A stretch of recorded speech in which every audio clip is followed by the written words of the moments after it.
L'enveloppe est arrivée un mardi pluvieux d'avril, avec le logo doré de Westfield Estate, brillant sous la lumière de mon bureau. À l'intérieur, une facture de 100 000 $ pour le refinancement de la maison de mes parents, avec ma signature en tant que garant principal. Une signature que je n'avais jamais donnée. Merci de nous aider à rénover la maison, mon fils. Les intérêts étaient impossibles à payer, mais grâce à ton nom, nous avons obtenu un excellent taux. Le premier versement est dû le 15. La note manuscrite de ma mère était collée dans les documents, écrite avec le même stylo doré qu'elle utilisait pour signer les cartes de Noël. Des cartes de Noël que je n'avais d'ailleurs pas reçues l'année dernière. Je m'appelle Oliver Kane et, à 32 ans, je viens de découvrir que ma famille me considère comme un compte bancaire ambulant. Ce qui rend cela encore plus révoltant, c'est que j'ai découvert cette facture exactement 3 jours après avoir vu sur les réseaux sociaux que j'étais le seul membre de la famille Kane à ne pas être invité au déjeuner de Pâques. Alors que je travaillais dans mon appartement de Manhattan, à organiser les rapports financiers de mes clients, ma sœur Jessica publiait des photos de la tradition familiale sur Instagram. 23 personnes autour de la table en acajou de mes parents. Grand-mère Elena avec son chapeau à fleurs. Mon cousin James avec sa femme enceinte. Mon oncle Robert racontant ses mauvaises blagues. Tout le monde, sauf moi. La légende disait « La famille, c'est tout. Joyeuse Pâques avec ceux qui comptent vraiment. » J'ai immédiatement appelé ma mère. Elle a répondu à la 4e sonnerie, avec cette voix mielleuse qu'elle utilisait toujours lorsqu'elle s'apprêtait à me manipuler. « Oliver, mon chéri. Comment vas-tu? J'espère que tu ne travailles pas trop pendant ces vacances. Maman, pourquoi je n'ai pas été invité pour Pâques? » Silence. Puis un soupir théâtral. Oh, mon chéri, c'était vraiment à la dernière minute. Jessica a tout organisé et elle a dit que tu étais trop occupé par ton travail. Tu sais comment elle stresse quand elle se sent sous pression à cause de de ton succès. Jessica stressée par ma réussite.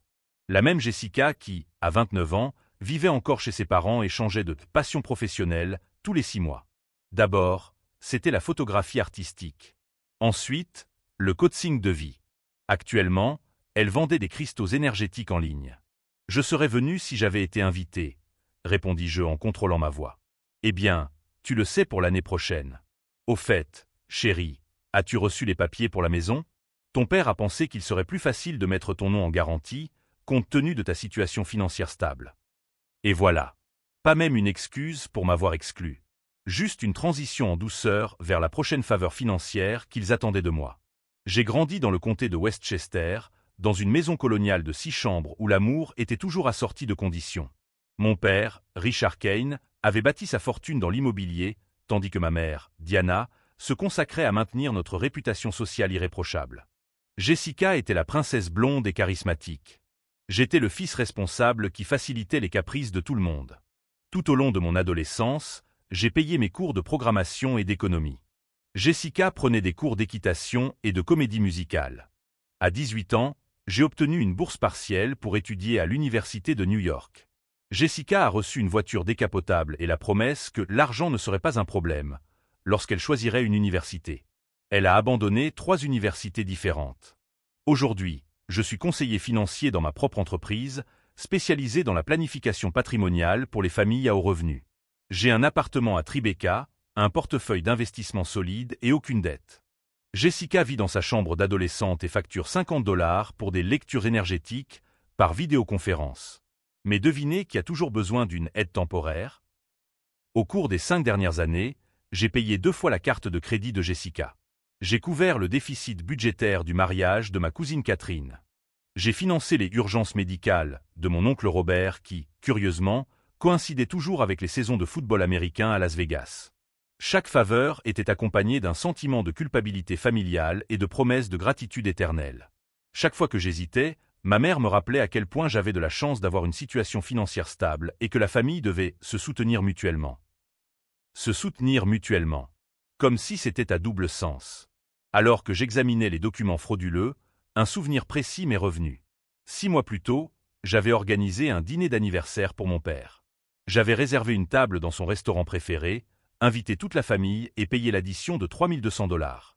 Jessica était arrivée avec 2 heures de retard, avait passé toute la soirée au téléphone et était partie avant le dessert parce qu'elle avait un rendez-vous imprévu qui s'était avéré être un rendez-vous Tinder.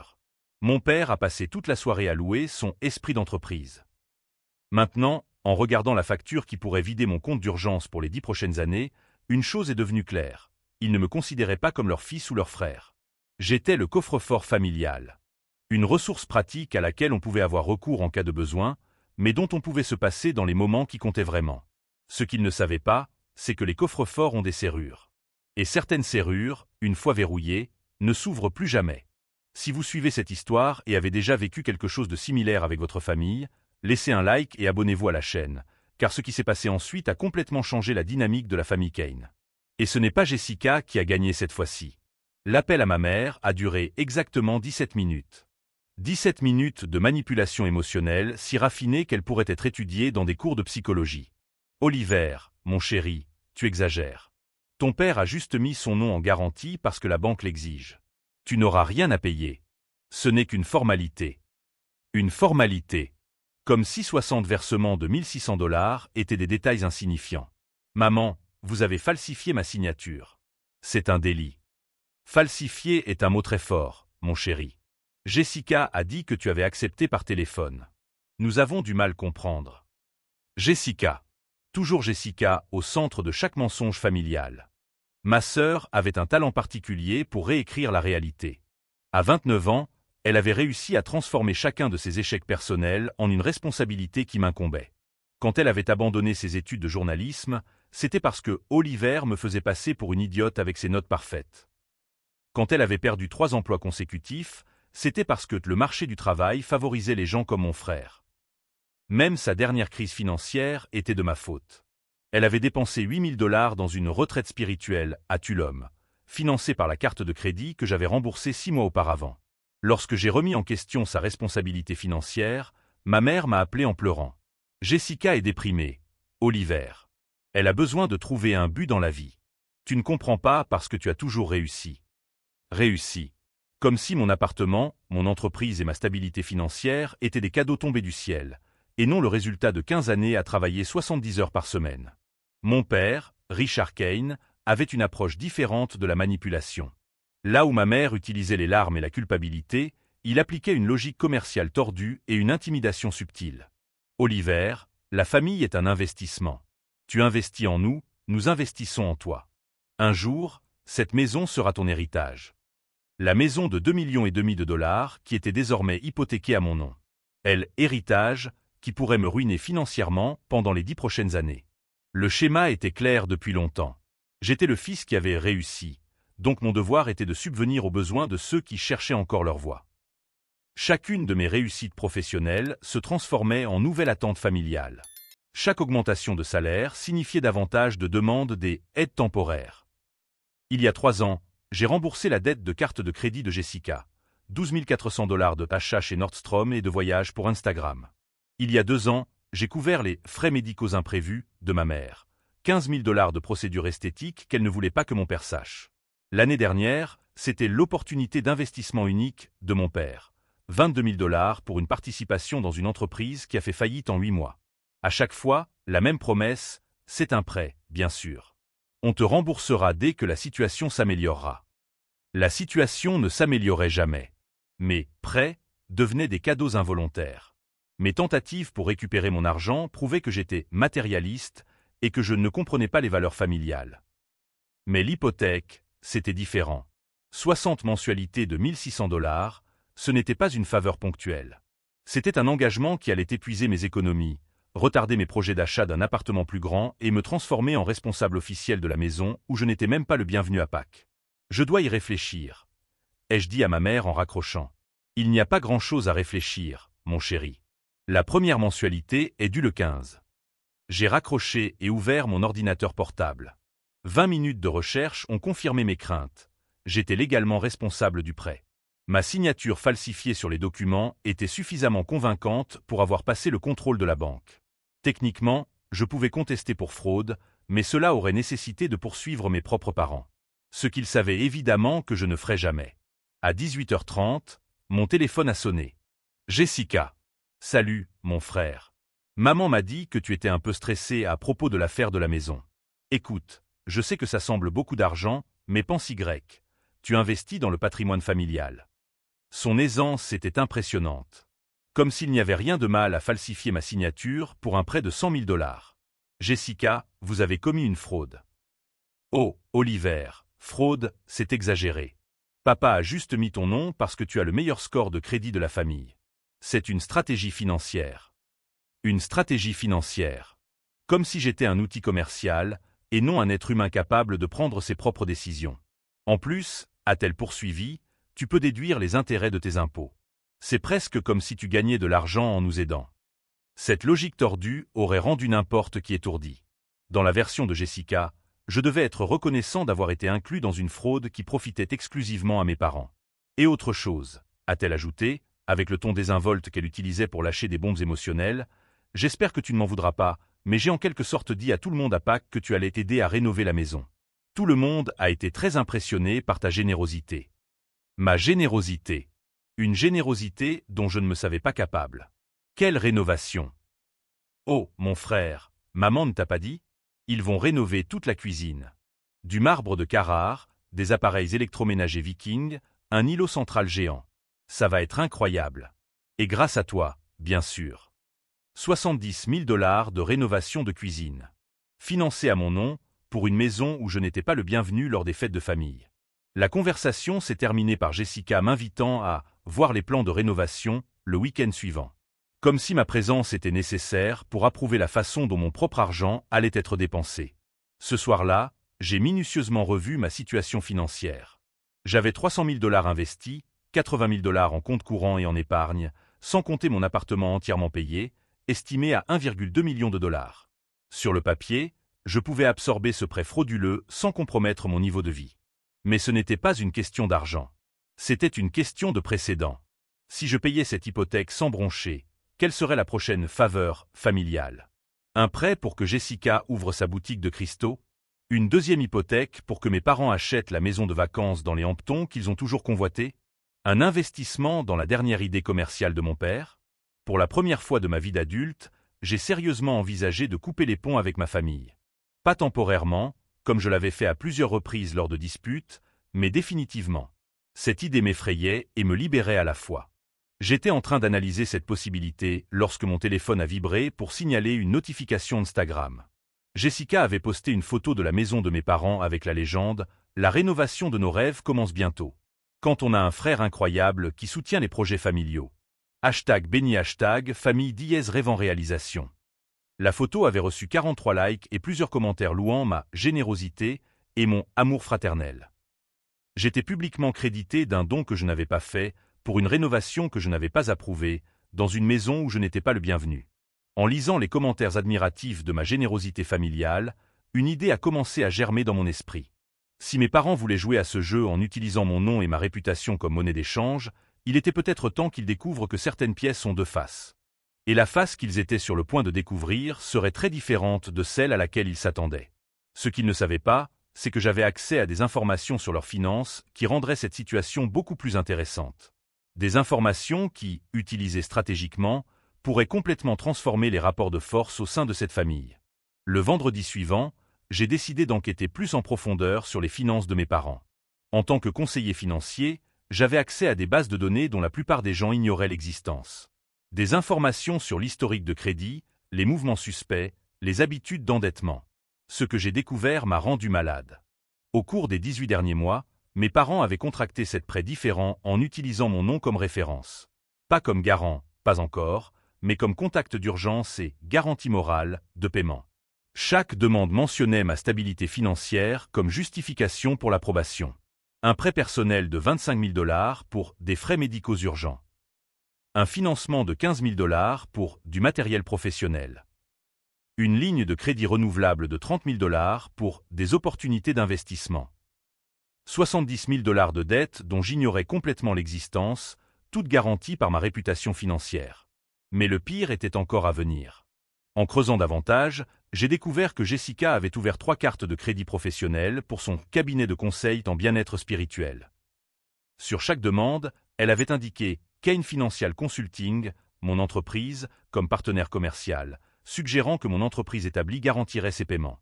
Elle utilisait mon entreprise comme alibi pour obtenir un crédit qu'elle n'aurait jamais pu obtenir seule. La limite combinée des 3 cartes était de 42 000 $. Tout était dans le rouge. J'ai appelé mon comptable, Andrew Morrison, qui gérait mes finances personnelles et professionnelles depuis 8 ans. « Oliver, je dois te dire quelque chose », m'a-t-il dit dès que j'ai abordé le sujet. J'ai reçu plusieurs appels ces derniers mois. Des personnes se présentant comme des investisseurs intéressés par Kane Financial, qui voulaient vérifier notre santé financière. Quel genre de questions? Des questions très précises. Chiffre d'affaires annuel, nombre de clients, réserve d'urgence. Le genre d'informations dont quelqu'un aurait besoin pour utiliser notre entreprise comme garantie dans quelque chose. Andrew était clairement mal à l'aise. J'ai trouvé ça bizarre, mais comme tu n'avais jamais parlé de chercher des investisseurs, je n'ai donné aucune information confidentielle. J'ai juste confirmé que l'entreprise était opérationnelle et en bonne santé. Tu as reconnu un nom? L'un d'eux s'est présenté comme Richard Kane. Il a dit qu'il envisageait un investissement familial. Mon père. Il vérifiait la santé financière de mon entreprise pour l'utiliser comme garantie dans d'autres stratagèmes frauduleux. Ce soir-là, j'ai appelé ma cousine Emma, la fille de tante Patricia. Nous étions proches pendant notre enfance, mais nous avions perdu contact lorsqu'elle avait déménagé à Boston 5 ans auparavant. « Oliver. Quelle surprise !» s'écria-t-elle, sincèrement ravie. « Comment vas-tu? J'ai appris que tu n'étais pas venu pour Pâques. »« Emma, j'ai besoin de te demander quelque chose. Tante Patricia a-t-elle mentionné que vous aviez eu des problèmes financiers avec mon père il y a quelques années ?» Silence. Puis un soupir lourd. « Mon père a perdu 28 000 $ dans un investissement garanti que ton père lui avait proposé. Des actions d'une entreprise de biotechnologie qui était censée révolutionner les traitements contre le cancer. Et qu'est-ce qui s'est passé? L'entreprise n'a jamais existé. Ce n'était que de la paperasse bien ficelée. Quand mon père a essayé de récupérer son argent, oncle Richard a dit que les investissements comportaient toujours des risques et que la documentation était claire à ce sujet. Techniquement, ce n'était pas une fraude, juste une opportunité qui n'avait pas marché. » Emma a continué, l'amertume évidente dans sa voix. « Mes parents étaient tellement honteux qu'ils n'en ont jamais parlé à personne dans la famille. Ils pensaient qu'ils auraient l'air idiots d'être tombés dans le piège. Je n'ai découvert la vérité que lorsque papa a eu sa crise cardiaque et que j'ai dû m'occuper de ses finances. Pourquoi tante Patricia ne m'en a-t-elle jamais parlé? Parce qu'elle savait que tu finirais par le découvrir par toi-même. Et parce qu'elle espérait que tu serais différent de tes parents. Différent. Comme s'il y avait une chance que je ne découvre pas que toute ma famille était une organisation criminelle déguisée en dynastie respectable. » Après avoir raccroché avec Emma, j'ai passé des heures à rechercher des précédents juridiques en matière de fraude familiale. Ce que j'ai appris était à la fois encourageant et terrifiant. Oui, je pouvais poursuivre mes parents pour fraude documentaire. Oui, je pouvais contester tous les prêts pour lesquels mon nom avait été utilisé sans autorisation. Oui, je pouvais exiger que Jessica retire ma société comme référence dans ses demandes frauduleuses. Mais j'ai également appris que les affaires de fraude familiale étaient extrêmement complexes. Les procureurs hésitaient à engager des poursuites, car les jurys avaient souvent de la sympathie pour les querelles familiales. Les banques préféraient les négociations à l'amiable pour éviter toute publicité négative. Et ma famille le savait. Ils pariaient que je n'aurais jamais le courage de les exposer publiquement. Que ma réputation professionnelle était trop importante pour être mise en péril par un scandale familial. Que je préférerais payer en silence plutôt que de voir les Kane faire la une des journaux. Pendant 29 ans, ce pari avait fonctionné. Mais alors que j'examinais des piles de documents frauduleux éparpillés sur le bureau de mon bureau à domicile, un changement fondamental s'est opéré en moi. Ce n'était pas un moment dramatique de colère ou de détermination vengeresse. C'était plus subtil. Comme le fait de reconnaître que vous n'avez plus besoin de quelque chose que vous avez toujours considéré comme essentiel. Je n'avais pas besoin de leur approbation. Je n'avais pas besoin de leur amour conditionnel qui avait un prix. Je n'avais pas besoin de prétendre que nous formions une famille fonctionnelle pour protéger une réputation qui était déjà utilisée contre moi. Pour la première fois de ma vie d'adulte, je me sentais véritablement libre. Le lundi matin, j'ai pris 3 décisions qui allaient tout changer. Premièrement, j'ai engagé un avocat spécialisé dans les crimes financiers. Non pas pour menacer mes parents, mais pour documenter méthodiquement chaque cas de fraude. Deuxièmement, j'ai engagé un détective privé pour retracer toutes les transactions financières suspectes impliquant le nom Kane au cours des 5 dernières années. Troisièmement, j'ai ouvert un compte bancaire complètement séparé et j'ai commencé à transférer mes actifs vers des institutions auxquelles ma famille n'aurait jamais accès ni aucune influence. Ce que mes parents ne savaient pas, c'est que j'avais passé 8 ans à me forger une réputation irréprochable dans le monde de la finance. Les clients me confiaient des millions parce qu'ils savaient que j'agissais avec une intégrité absolue. Cette réputation n'était pas seulement ma protection. C'était mon arme. Pendant qu'ils continuaient à utiliser mon nom pour leur magouille, je constituais discrètement un dossier qui prouverait non seulement leur fraude actuelle, mais aussi un comportement criminel qui s'étendait sur plusieurs décennies. Et quand le moment serait venu de présenter ce dossier, ce ne serait pas devant des tribunaux hésitants à poursuivre des familles. Ce serait devant des organismes fédéraux de réglementation qui prenaient la fraude financière très au sérieux. Ce qu'ils ne savaient pas non plus, c'est que certains de mes clients les plus importants occupaient des postes stratégiques dans le système bancaire fédéral. Des personnes qui seraient sincèrement offensées d'apprendre que l'intégrité d'un collègue respecté était exploitée par des criminels familiaux. Le mercredi de cette semaine-là, Jessica m'a appelé en urgence. Sa voix était étrange, moins confiante que d'habitude. « Oliver, quelque chose d'étrange s'est produit ici. Quelqu'un de la banque pose des questions sur les cartes de crédit de l'entreprise. Leur as-tu dit quelque chose ? Quel genre de questions ? Ai-je demandé en gardant un ton neutre. Sur le partenariat entre mon cabinet de conseil et votre entreprise. Ils veulent des documents officiels attestant de notre association. Bien sûr qu'ils le voulaient. Parce qu'il n'y avait pas d'association. Il n'y avait que Jessica qui utilisait mon nom pour obtenir un crédit frauduleux. Je n'ai parlé à aucune banque, ai-je répondu honnêtement. Mais s'ils enquêtent, c'est peut-être parce qu'ils ont trouvé des incohérences. Le silence à l'autre bout du fil dura 15 secondes. Oliver, tu ne ferais rien qui puisse nuire à la famille, n'est-ce pas ? Comme nous dénoncer aux banques ou quelque chose comme ça. Cette question révélait qu'elle comprenait enfin la gravité de la situation. Et que pour la première fois, elle se demandait si je continuerais à être le fils obéissant qui encaissait en silence tous les coûts financiers. Jessica, dis-je calmement, tu as utilisé mon entreprise comme garantie pour obtenir 42 000 $ de crédit. C'est un crime fédéral. Mais c'est la famille. Les familles s'entraident. Les familles s'entraident. Les criminels s'exploitent mutuellement. Je raccrochai avant qu'elle puisse répondre.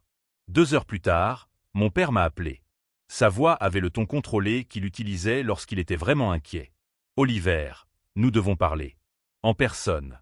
Ce soir. » « À propos de quoi ? » ?»« Tu sais très bien de quoi il s'agit. » Oui, je le savais. Ils avaient enfin compris que leur fils obéissant avait grandi et appris à rugir. Si vous êtes arrivé jusqu'ici dans cette histoire de transformation et que vous avez hâte de voir comment tout cela va se dérouler, laissez un like et abonnez-vous à la chaîne, car la confrontation qui a eu lieu ce soir-là a changé à jamais l'équilibre des pouvoirs dans la famille Kane. Et elle a révélé exactement combien de pouvoir j'avais accumulé pendant qu'ils pensaient que je ne faisais que payer les factures. La rencontre avec mon père eut lieu dans son bureau, un espace intimidant avec du bois sombre et des trophées de golf qui m'avaient toujours donné l'impression d'être un employé en train de se faire réprimander. Cette fois-ci, le sentiment était différent. « Oliver, assieds-toi », dit-il en désignant la chaise en cuir en face de son bureau. « Nous devons régler cette confusion au sujet de la maison. » Une confusion. Comme 600 000 $ de fraude était un simple malentendu administratif. Il n'y a pas de confusion, papa. Vous avez falsifié ma signature. Il s'est calé dans son fauteuil, entrelaçant ses doigts avec la patience condescendante qu'il réservait pour expliquer des concepts complexes à des esprits simples. Oliver, la famille, c'est une affaire. Un investissement mutuel. Tu investis en nous, nous investissons en toi. Cette maison sera un jour ton héritage. Un héritage hypothéqué à mon nom, que je vais payer pendant les 10 prochaines années. Ce sont des détails, dit-il d'un geste de la main. L'important, c'est que nous construisons un patrimoine familial. Jessica le comprend. Pourquoi pas toi ? Jessica. Toujours le modèle parfait de la complaisance familiale. Au cours des 3 jours suivants, j'ai mis en œuvre la première phase de mon plan. J'ai engagé Rebecca Chen, une avocate spécialisée dans les crimes financiers que j'avais rencontrée par l'intermédiaire d'un client. Sa réputation pour démanteler des stratagèmes familiaux complexes était légendaire. J'ai déjà vu des cas similaires, m'a-t-elle dit lors de notre première consultation. Des familles qui utilisent un membre prospère comme garantie financière personnelle. Ce qui rend votre cas intéressant, ce sont les multiples prêts et la fraude d'entreprise. Je lui ai remis 3 dossiers méticuleusement organisés. La documentation de chaque prêt frauduleux, les relevés bancaires, les preuves que Jessica avait utilisé mon entreprise comme fausse garantie. Impressionnant, a murmuré Rebecca en feuilletant les documents. Vous avez tout documenté. Je travaille dans la finance depuis 8 ans. La documentation est une seconde nature pour moi. Le détective privé, Thomas Wright, a été encore plus direct. Votre famille fonctionne comme une petite organisation criminelle, a-t-il déclaré après avoir examiné le dossier. C'est un schéma classique, Un membre productif soutient les activités illégales des autres. Cela fonctionne généralement parce que la victime a peur d'exposer sa famille. Je n'ai pas cette peur. Alors nous allons tout découvrir. Pendant que Thomas enquêtait, j'ai reçu un appel de Jessica. Sa voix avait perdu toute trace de douceur fraternelle. « Oliver, qu'est-ce que tu fais ? » La banque pose des questions sur mes cartes. Des inconnus appellent nos proches. Quel genre de questions ? Sur mon entreprise. Sur toi. Sur notre famille. Son irritation était palpable. Tu ne peux pas simplement accepter que nous sommes une famille et que nous nous aidons mutuellement. L'entraide implique le consentement. Jessica, vous avez commis une fraude. Fraude, c'est exagéré. Papa a juste facilité les choses parce qu'il savait que tu serais d'accord. Son raisonnement circulaire aurait été comique s'il n'avait pas été aussi révélateur. Dans l'esprit de Jessica, mon consentement était présumé, pas nécessaire. De plus, a-t-elle poursuivi, tu es égoïste. Nous avons une réputation familiale à préserver. Si tu fais scandale, tu nous mettras tous dans le pétrin. La réputation familiale. Le concept qu'ils utilisaient comme bouclier chaque fois que quelqu'un remettait en question leur éthique. 2 jours plus tard, Thomas m'a appelé avec des découvertes qui ont dépassé mes attentes les plus pessimistes. Oliver, ta famille est impliquée dans des fraudes qui remontent à 15 ans. J'ai trouvé au moins 12 familles qui ont perdu de l'argent dans les investissements de ton père. Des sociétés fantômes, des mini-schémas de Ponzi, l'utilisation abusive d'informations confidentielles. Des preuves solides. Une documentation complète. Ton père est très méticuleux dans la tenue de ses registres, probablement pour se protéger juridiquement. Ironiquement, ces registres constituent désormais des preuves à charge. La découverte la plus choquante est arrivée vendredi. Thomas a trouvé un compte bancaire offshore aux îles Caïmans, ouvert à mon nom à mon insu il y a 2 ans. Ce compte a été utilisé pour blanchir l'argent provenant d'au moins 3 escroqueries, m'a-t-il expliqué. Si les autorités découvrent cela avant que vous ne le signaliez, vous pourriez être accusé de complicité. Ma famille ne se contentait pas de m'exploiter. Elle me préparait à servir de bouc émissaire pour ses activités criminelles. Ce soir-là, j'ai appelé Rebecca. J'ai besoin d'une protection immédiate. Nous avons trouvé des preuves que mon nom est utilisé dans des crimes fédéraux. Je vais entamer les démarches pour signaler l'usurpation d'identité dès demain matin, m'a-t-elle répondu. Et Oliver ? Ça va mal tourner. Sa famille va faire face à de graves accusations criminelles. Je comprends. Mais ils ont pris les devants avant que je puisse réagir. Le samedi matin, j'ai reçu un appel de ma banquière. Monsieur Kane, nous avons détecté des transactions suspectes sur votre compte. Quelqu'un a tenté de transférer 75 000 $ hier soir. 75 000 $. Exactement le montant de mon compte d'urgence. Le transfert a été bloqué par notre système de sécurité, mais nous vous demandons de vous rendre à la banque immédiatement. Alors que je me précipitais vers la banque, mon téléphone a sonné. C'était ma mère. Oliver, mon chéri, il y a eu un malentendu avec ton compte. Jessica a mentionné que tu avais accepté de l'aider à payer certains frais de rénovation. Ils avaient essayé de vider mon compte d'urgence. 75 000 $ que j'avais mis des années à économiser, presque effacés en une seule transaction nocturne non autorisée. Comment avez-vous eu accès à mon compte ? Eh bien, mon chéri, Jessica s'est souvenue de ton mot de passe. Tu avais utilisé la date d'anniversaire de grand-mère Elena, n'est-ce pas ? Tu as toujours été sentimental avec ces choses-là. Sentimental. Ils avaient utilisé mon lien émotionnel avec ma grand-mère décédée pour voler mes économies.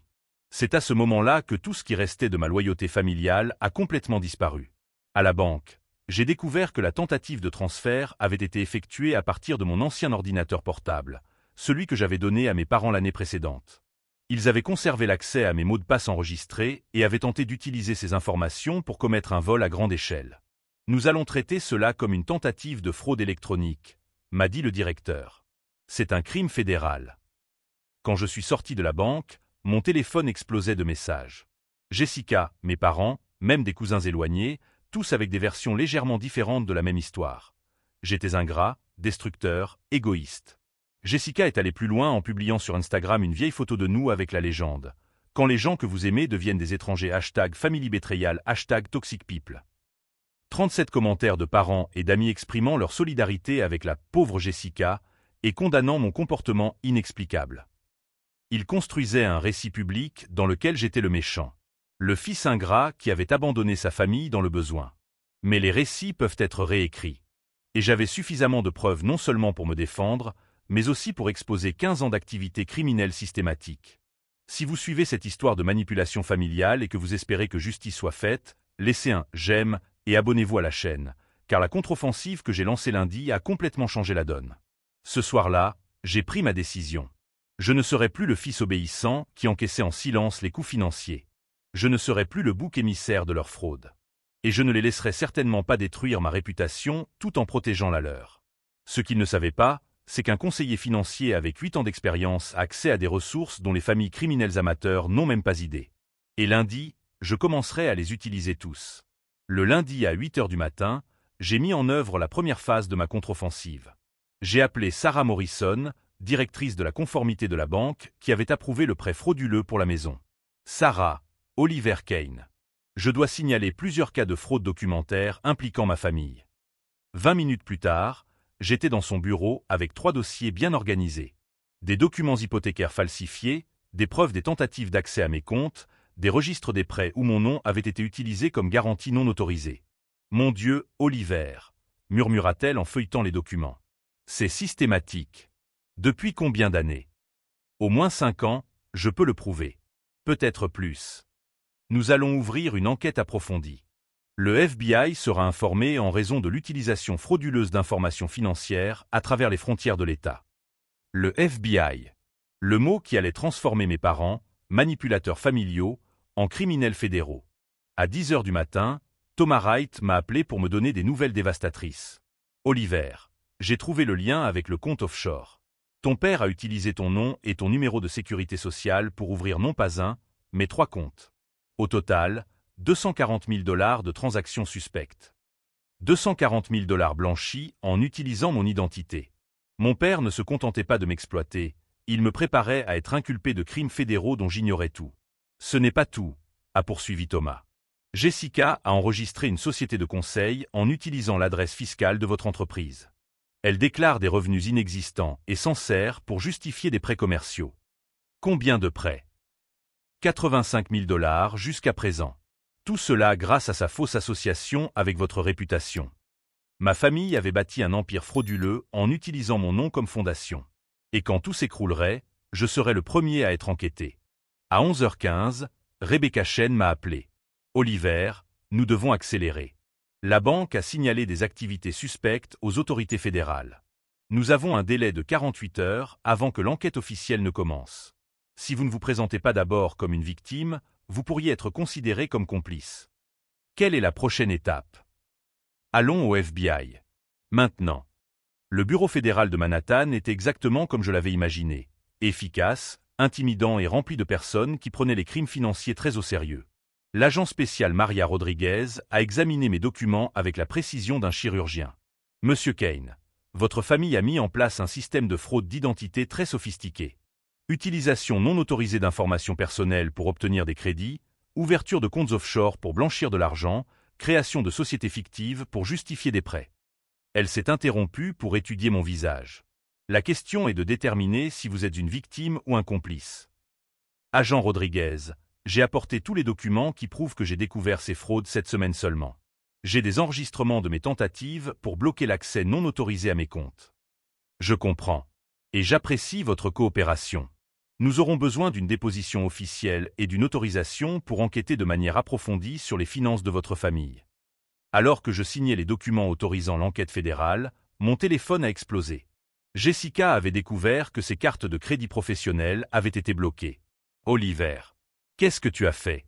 Mes cartes ont été annulées. La banque demande des documents prouvant notre partenariat commercial. Quel partenariat, Jessica ? Tu as utilisé mon entreprise comme garantie sans mon autorisation. Mais nous sommes une famille. Tu ne peux pas me dénoncer. Tu as commis une fraude commerciale en utilisant ma réputation. C'est un crime fédéral. Le silence a duré 15 secondes. Oliver, tu as vraiment fait ça ? Tu nous as dénoncés ? Jessica, vous avez essayé de voler 75 000 $ sur mon compte la semaine dernière. Vous avez utilisé mon nom pour obtenir des prêts frauduleux. Vous avez ouvert des comptes offshore à mon nom pour blanchir de l'argent. Je ne vous ai pas dénoncé. Je me suis protégé contre des criminels qui se trouvent être ma famille. 2 heures plus tard, mon père m'a appelé.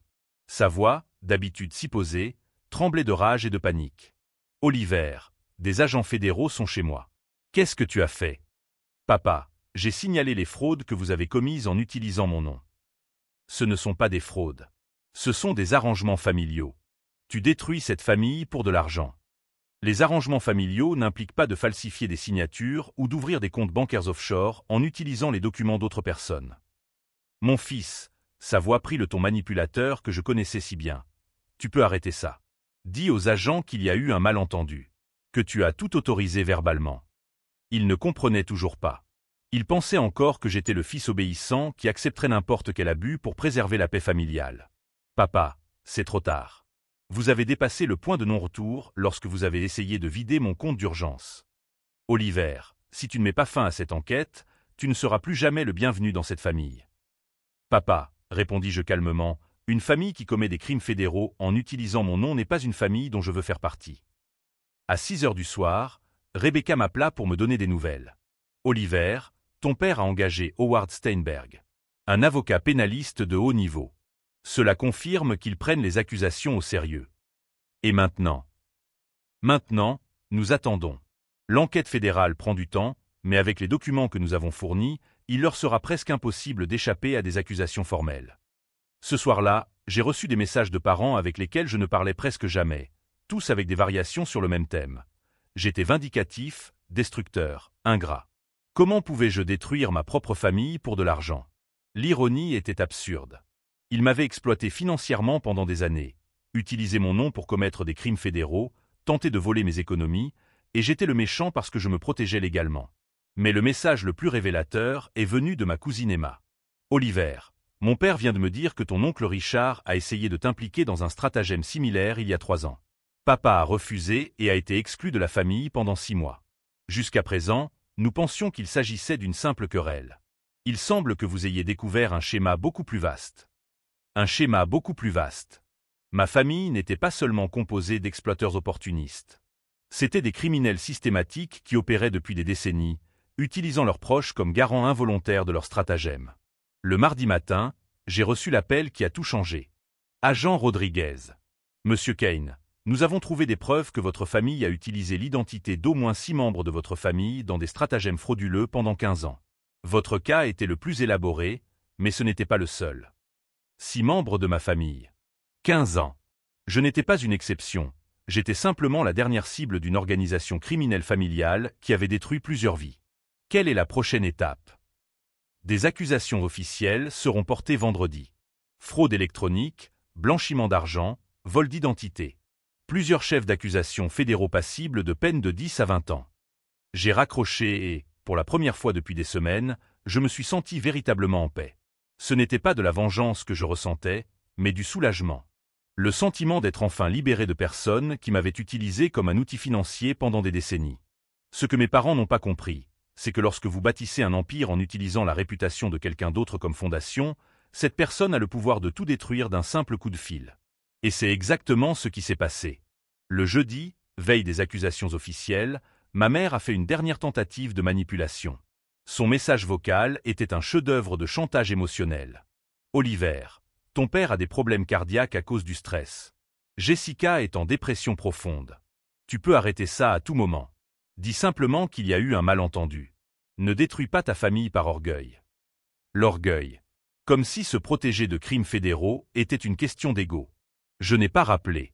Le vendredi à 9 h du matin, Richard Kane, Diana Kane et Jessica Kane ont été officiellement inculpés de 17 chefs d'accusation fédéraux. Le titre du journal local disait « Une famille influente de Westchester accusée d'une fraude de plusieurs millions de dollars ». La photo montrait mon père escorté hors de chez lui par des agents fédéraux, ses menottes brillant sous le soleil matinal. 29 ans plus tard, j'avais enfin découvert ce que signifiait avoir une famille qui me respectait. Ironiquement, cette famille ne comprenait aucun Kane. 6 mois après les accusations fédérales, le verdict tomba par une matinée ensoleillée d'octobre. Richard Kane, 8 ans de prison fédérale pour fraude électronique et blanchiment d'argent. Diana Kane, 5 ans pour complicité et usurpation d'identité. Jessica Kane, 3 ans de prison et remboursement de 85 000 $. Le Westchester Journal titrait « La famille Kane condamnée pour une fraude de plusieurs millions de dollars ». Je n'étais pas au tribunal. Je n'avais pas besoin d'y être. Ce même matin, je signais les derniers documents pour la vente de la maison familiale. 2,5 millions de dollars qui allaient directement servir à dédommager les victimes des fraudes de mes parents. Emma m'avait aidé à mettre en place un fonds de dédommagement pour les proches qui avaient perdu de l'argent au fil des ans. L'ironie était parfaite. La maison qu'ils avaient essayé d'utiliser pour me piéger financièrement était devenue l'instrument de justice pour leurs victimes. Thomas Wright m'a appelé pour me communiquer le rapport final de son enquête. Oliver, nous avons trouvé 17 familles différentes qui ont été lésées par les manœuvres frauduleuses de vos parents. Le fonds de dédommagement couvrira la quasi-totalité des pertes. 17 familles. 15 ans de crimes systématiques. Et je n'avais été que la dernière cible en date. La transformation de ma vie était totale, mais pas comme je l'avais espéré. Je n'ai ressenti aucune satisfaction vengeresse en voyant ma famille être poursuivie en justice. J'ai ressenti un soulagement. Comme si je pouvais enfin respirer après avoir retenu mon souffle pendant des années. Mon entreprise a prospéré au-delà de toutes les attentes. Les clients respectaient encore plus mon intégrité après avoir appris que j'avais sacrifié des relations familiales pour protéger mon éthique professionnelle. Ironiquement, le scandale a renforcé ma réputation dans le secteur financier. Léa est devenue ma meilleure amie et ma confidente. Sa famille m'a complètement adopté pendant les fêtes. J'ai découvert que Noël avec des personnes qui souhaitaient sincèrement ma présence était infiniment mieux que des obligations familiales fondées sur l'exploitation financière. Emma et moi avons restructuré notre relation en tant que cousins. Elle m'a confié que d'autres membres de la famille avaient vécu des expériences similaires avec mes parents, mais n'avaient jamais eu le courage d'en parler. Ma décision de les poursuivre en justice a donné une voix à des décennies d'abus financiers silencieux. Le seul message que j'ai reçu de prison est venu de Jessica, 3 mois après le verdict. Oliver, je comprends maintenant ce que tu voulais dire à propos de la famille réelle et de l'exploitation. La thérapie obligatoire ici m'a montré que nous avons passé des années à te traiter comme un distributeur automatique plutôt que comme un frère. Je n'attends pas ton pardon, mais je voulais que tu saches que tu avais raison. Je n'ai pas répondu, mais j'ai gardé la lettre. Pas comme un trophée, mais comme preuve que les gens peuvent changer lorsqu'ils sont enfin confrontés aux conséquences de leurs actes. Le docteur Chen a continué à m'aider à surmonter ma culpabilité familiale résiduelle. Oliver, vous n'avez pas détruit une famille, m'a-t-elle rappelé lors de notre dernière séance. Vous avez dénoncé des criminels qui se faisaient passer pour votre famille. Il y a une différence fondamentale. Elle avait raison. Une vraie famille ne commet pas de crimes fédéraux en utilisant votre nom. Une vraie famille n'essaie pas de vider vos économies sans votre permission. Une vraie famille ne vous exclut pas des célébrations tout en exploitant votre réputation financière. 1 an plus tard, j'ai retrouvé mon père à la sortie de l'audience de libération conditionnelle. Il avait vieilli de 20 ans en 12 mois. Les cheveux complètement gris, le dos voûté, l'air autoritaire de l'homme d'affaires avait complètement disparu. Oliver, a-t-il dit d'une voix rauque. Je ne m'attendais pas à te voir ici. Je suis venu témoigner que vous représentez toujours un risque financier, ai-je répondu calmement. Le juge devait savoir que les comptes offshore n'ont toujours pas été récupérés. Son visage s'est déformé dans un mélange de colère et de désespoir. Tu nous as vraiment détruits. Père, je me suis protégé contre des criminels. Vous vous êtes détruit vous-même. Il s'éloigna sans un mot. C'était la dernière fois que je parlais à Richard Kane. Aujourd'hui, 2 ans plus tard, j'ai une entreprise florissante, des relations saines basées sur le respect mutuel et une paix intérieure que je n'avais pas connue depuis des décennies. Mon appartement de Tribeca est devenu le lieu de rendez-vous pour les vacances avec ma famille choisie, des personnes qui m'apprécient pour ce que je suis, pas pour ce que je peux leur apporter. La leçon la plus importante que j'ai apprise est que la loyauté familiale n'est pas à sens unique. Le véritable amour ne s'accompagne pas d'une facture. Et parfois, pour protéger son intégrité, il faut couper des liens qui devraient être sacrés, mais qui sont devenus toxiques. Si vous êtes arrivé jusqu'ici dans ce voyage de découverte de soi et de justice, abonnez-vous à la chaîne pour découvrir d'autres histoires de personnes qui ont choisi le respect de soi plutôt que des obligations familiales toxiques. Laissez un « j'aime » si cette histoire vous a inspiré à établir des limites saines dans votre propre vie. La semaine dernière, j'ai reçu une carte d'anniversaire signée par 17 familles, toutes victimes des manigances de mes parents, désormais indemnisées par le fonds de restitution. Merci d'avoir eu le courage que nous n'avons pas eu, disait l'un des messages. Du courage. Ce n'était pas la vengeance que je recherchais. C'était simplement le courage de dire « non » à des personnes qui confondaient l'amour familial avec un permis de commettre des crimes. Et ce courage m'a apporté quelque chose que leur argent n'aura jamais pu acheter, une vraie famille.